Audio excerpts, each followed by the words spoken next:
Assalamualaikum warahmatullahi wabarakatuh. Shalom, Om Swastiastu, Namo Buddhaya, Salam Kebajikan. Perkenalkan, nama saya Selvi Margareta bersama rekan saya Iqbal Khalid, Jonathan Manalu, dan Juan Agustiano dari kelas reduksi biji besi kelas C. Di sini akan menganalisa dampak dari ketidaksesuaian operasional seperti komposisi suhu dan tekanan serta variasi bahan baku yang penting untuk optimasi proses. Selamat menyaksikan. Adapun hasil dari analisa yaitu dampak ketidaksesuaian operasional seperti komposisi, suhu dan tekanan serta variasi bahan baku penting untuk optimasi proses.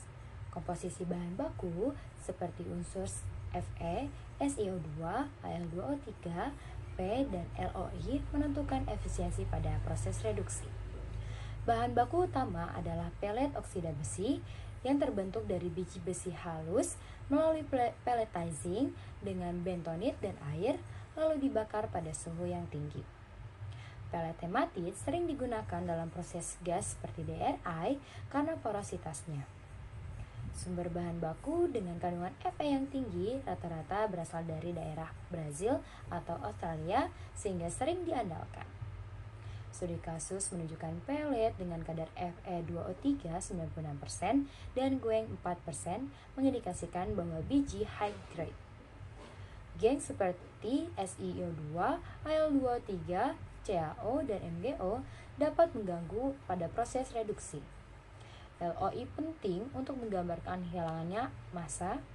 Pelet DRI high grade memiliki Fe lebih dari 67% dan goeng rendah, idealnya SiO2 kurang dari 1,5% dan kadar Al2O3 kurang dari 1%. Fosfor dan sulfur harus rendah untuk menjaga kualitas baja, karena kualitas tinggi dan rendahnya pengotor adalah kunci efisiensi pada proses reduksi. Baik, terima kasih atas kesempatannya. Di sini saya akan menjelaskan analisis efisiensi proses. Hal pertama yang harus diperhatikan adalah kadar Fe dalam pelet hematit. Kalau kita lihat dari studi kasus, kadar Fe2O3 dalam pelet mencapai 96% volume. Angka ini tergolong sangat tinggi dan terbukti menghasilkan laju reduksi yang stabil dengan tingkat metalisasi hampir 96%. Artinya, semakin tinggi kadar Fe, semakin dikit energi yang terbuang untuk mengurai mineral geng.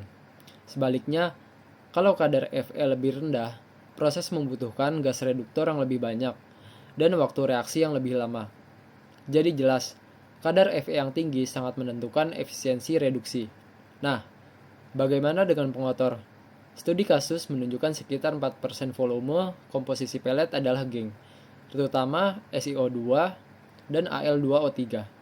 Meskipun kecil, ternyata cukup signifikan karena bisa membentuk fasa lelehan dengan titik lebur tinggi yang menutup pori-pori pelet. Efeknya, gas reduktor H2 dan CO jadi terhambat masuk ke inti partikel. Bahkan hasil pemodelan menunjukkan bahwa jika pengotor ini meningkat, metalisasi bisa turun di bawah 85%. Lalu selanjutnya kita bahas LOI atau Loss on Ignition. Studi kasus menekankan kalau nilai LOI yang tinggi bisa menyebabkan pelepasan air terikat atau karbonat selama pemanasan awal. Akibatnya, struktur pori pelet bisa retak dan jalur difusi gas reduktor terganggu. Selain itu, energi panas yang dibutuhkan juga bertambah karena volatil yang dilepaskan. Jadi, LOI tinggi bukan hanya soal energi tambahan, tapi juga soal kestabilan mekanik pelet. Dan yang terakhir, kita bahas pengaruh kualitas bahan terhadap yield logam atau hasil logam. Pada pelet hematit berkualitas tinggi, metalisasi bisa mendekati 96%. Tapi kalau kualitas bahan turun, pengotor naik, otomatis rasio reduktor yang dibutuhkan ikut naik dan biaya operasional jadi lebih besar. Kesimpulannya, semakin baik kualitas bahan baku, semakin dekat hasil reduksi ke kondisi ideal. Baik, selanjutnya, sekarang kita bahas potensi masalah operasional yang juga ditunjukkan dalam studi kasus. Pertama adalah channeling. Model simulasi menunjukkan kalau distribusi gas reduktor tidak seragam, maka gas hanya melewati sebagian jalur dalam bed. Efeknya, Ada pelet yang tereduksi berlebihan dan ada yang masih mengandung oksida. Jadi, konsumsi gas jadi lebih boros dan produk logam tidak seragam kualitasnya.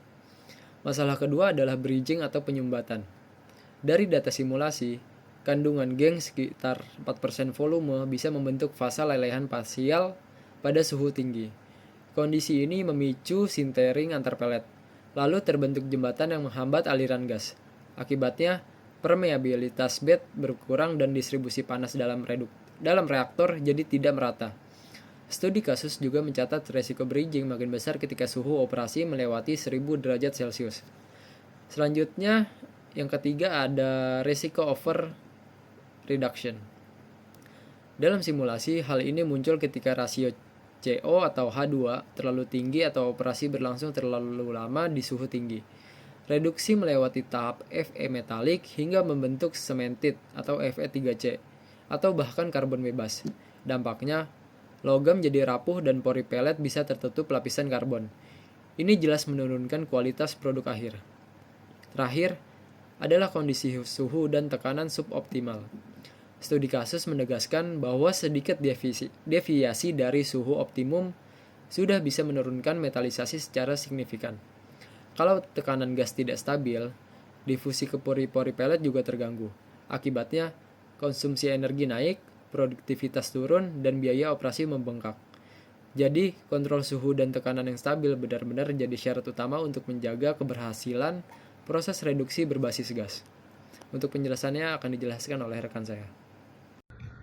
Baiklah, saya Jono Gustianoli dan saya akan menjelaskan tentang rekomendasi teknis. Untuk meningkatkan efisiensi proses reduksi, salah satu langkah utama yang dapat dilakukan adalah mengoptimalkan suhu operasi pada kisaran 800 hingga 850 derajat Celcius. Suhu ini dianggap ideal karena memungkinkan reaksi reduksi berlangsung lebih cepat dan efektif tanpa merusak struktur pelet, yang berpotensi menyebabkan penurunan permeabilitas bed material. Selain suhu, pengaturan tekanan dan distribusi gas reduktor juga sangat penting untuk memastikan aliran gas yang merata di dalam reduktor. Jika distribusi gas tidak optimal, dapat terjadi gangguan pada channeling, yaitu aliran gas yang hanya melalui jalur tertentu sehingga bagian material yang lain tidak tereaksi dengan baik. Hal ini tidak hanya menurunkan efisiensi proses, tetapi juga menyebabkan ketidakseragaman dalam kualitas produk akhir. Dari sisi bahan baku, pengendalian kadar pengotor seperti SiO2, Al2O3 memiliki peran penting karena keduanya senyawa ini dapat meningkatkan viskositas slag serta menambahkan kebutuhan flux untuk mencapai kondisi operasi yang diinginkan. Selanjutnya, saya akan menjelaskan tentang kesimpulan, di mana analisis ini menunjukkan bahwa komposisi bahan baku sangat mempengaruhi efisiensi dan stabilitas proses reduksi. Kandungan Fe yang tinggi meningkatkan perolehan logam, sedangkan pengotor seperti SiO2, Al2O3, fosfor, dan sulfur menurunkan efisiensi serta kualitas produk. Nilai LOI yang tinggi juga dapat memicu keretakan pelet dan menghambat difusi gas reduktor. Faktor operasi seperti ini berpengaruh langsung terhadap kelancaran reaksi. Suhu yang optimal mendorong reaksi reduksi lebih cepat, sementara distribusi gas yang merata mencegah gangguan seperti channeling. Dengan pengendalian komposisi, optimasi kondisi operasi, dan penerapan pre-treatment dapat berjalan lebih efisien, stabil, dan berkelanjutan, sekaligus mendukung penghematan energi dan pengurangan dampak dalam lingkungan. Perkenalkan, nama saya Jonathan Manalu dengan NPM 33342300085. Di sini saya akan menjelaskan terkait lampiran yang kami cantumkan pada laporan kami kali ini. Lampiran pertama ada input parameters for the pellet reduction model, di mana parametersnya itu ada temperatur, ada pressure, ada diameter, ada initial porosity, initial phase, ada boundary gas species, dan reference. Teman-teman bisa melihat di tabel yang kami cantumkan pada lampiran, di mana ada 3 percobaan. Temperatur yang dipakai adalah 850 derajat Celcius, 850 derajat Celcius, dan 100 derajat Celcius. Kemudian untuk pressure pada 3 percobaan ini sama, yaitu 10 Pascal. Kemudian untuk diameter dari pelletnya sendiri itu 11 mm untuk ketiga percobaan. Kemudian untuk initial porosity-nya, yaitu percobaan pertama ada 26, percobaan kedua ada 27%, dan percobaan ketiga 24%. Kemudian untuk initial phase-nya itu sama pada 3 percobaan ini, yaitu 96 FeO2 4 geng. Kemudian untuk bundari gas spesiesnya itu untuk percobaan pertama ada 100H2, kemudian untuk percobaan kedua ada 60H2 sampai 40CO, kemudian skenario ketiga ada 100H2. Kemudian untuk referensinya, yang percobaan pertama itu ada 32, percobaan kedua itu ada 50, dan percobaan ketiga itu ada 33. Saya akan menjelaskan lampiran kedua terkait komposisi kimia tipikal pelet di era high grade. Untuk komponennya sendiri ada total besi, silika, alumina, fosfor, dan sulfur. Rumus kimianya ada Fe, SiO2, Al2O3, P, dan S.